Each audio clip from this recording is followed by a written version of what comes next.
শওকতের উপর আর বিশ্বাস করতে পারছে না, ওনার মালটাল কামি আর পাঠাতে বোধহয় পাচ্ছে না, সেইভাবে বলছে আমি ভাঙড়ের দায়িত্ব নেব। কারণ আর দেখতে পাচ্ছি ভাঙড় থেকে আমার যে সমস্ত ভাইরা ডিজে বাজিয়ে যাচ্ছে তারা তো পাড়ায় এক একজন ডিম চোর, মুরগি চোর, হাঁস চোর, ত্রিপল চোর, আমফানের টাকা চোর, আমার বাচ্চাদের মিড ডে মিল চোর, 100 দিনের কাজের টাকা চুরি করেছে, তারা প্রধানমন্ত্রী আবাস যোজনার টাকা চুরি করেছে, এই ভোজেরহাটে চোরের সভাটায় যাচ্ছে। ভারতের নেত্রী কন্ডম নেত্রী বলছে তার কোনো বক্তব্য নেই এই ভাঙড় নিয়ে, বলছে দে পাল তুলে দে, পাল তুলে দে। কি বলবো বলুন তো, ওহিদুল বলে দিয়েছে এদের মানে যাদের একখান কাটা রাস্তার ধার দিয়ে যায়, এদের দুখান কাটা রাস্তার মাঝখান দিয়ে যায়।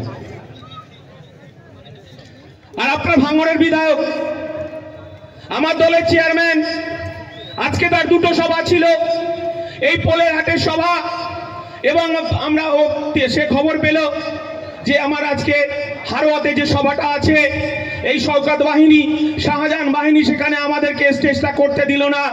বুকের পাটা নিয়ে আমাকে বললেন, বিশ্বজিৎ দা আপনি ভাঙড় ছেড়ে যাবেন না, আমি সেখানে যাচ্ছি, দেখি তৃণমূলের কোন মায়ের লাল আছে আর কোন খাকি পোশাক পরা পুলিশ আছে, আমি গিয়ে দেখে নেব।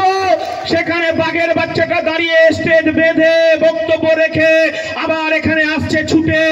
আমরা বলতে চাইছি যে খাকি পোশাকধারী পুলিশ আপনাদেরকে সম্মান করি, আমরা সংবিধানটা পড়ানোর কথা বলছি, সংবিধানটা আমার বাচ্চাদেরকে শিক্ষা দেওয়ার কথা বলছি, আমরা মাঠে ময়দানে লড়াই করছি। আর আমার কারিমুল ভাই বলছে অনেক হয়েছে, আমাদের দেয়ালে পিঠ থেকে গেছে, ভাঙড়ে রক্ত ঝরেছে পঞ্চায়েত নির্বাচনে।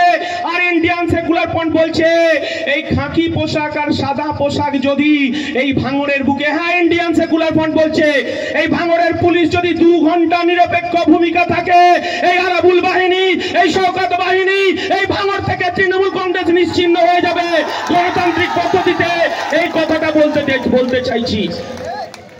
কিন্তু যে কথাটা বলতে চাইছি, আমাদের বিরুদ্ধে অনেক ষড়যন্ত্র। কোথায় যাব আমরা, কি করব আমরা? আমাদের কাছে চাল চুরির টাকা নেই, ডাল চুরির টাকা নেই, আমাদের কাছে 100 দিনের জব কার্ড চুরির টাকা নেই, প্রধানমন্ত্রী আবাস যোজনার টাকা চুরি নেই, গরু চুরির টাকা নেই, কয়লা পাচারের টাকা নেই, আমার বৌদিমণি সোনা পাচারের টাকা নেই, আমার মায়েরা যারা মায়েরা এসেছেন তারা হাঁস বেচে সংসার চালান, মুরগি বেচে সংসার চালান, তারা ডিমটা বেচে সংসার চালান। আর আমার যারা চাষি ভাইরা আছে ভাঙড়ের বুকে, এই মমতা বন্দ্যোপাধ্যায় ষড়যন্ত্র করছে, আবার এখানে প্লেন, এখানে তারা এয়ারপোর্ট করবে। এই পোলের হাটের মানুষ বিপ্লবের মাটি, তারা পাওয়ার গিডে রাতের ঘুম মমতা বন্দ্যোপাধ্যায় ছুটিয়ে ছেড়েছে, আমরা সেই আন্দোলনকে স্যালুট জানাই। আর আমার নওশাদ সিদ্দিকী চেয়ারম্যান বলেছে এই পোলের হাটের মানুষের এক বুক রক্ত দেবে, তবু এখানে কৃষকের জমি তাদেরকে আমরা ছেড়ে দেব না, নাঙ্গল যার জমি তার, এই কথাটাই আমরা বলতে চাইছি।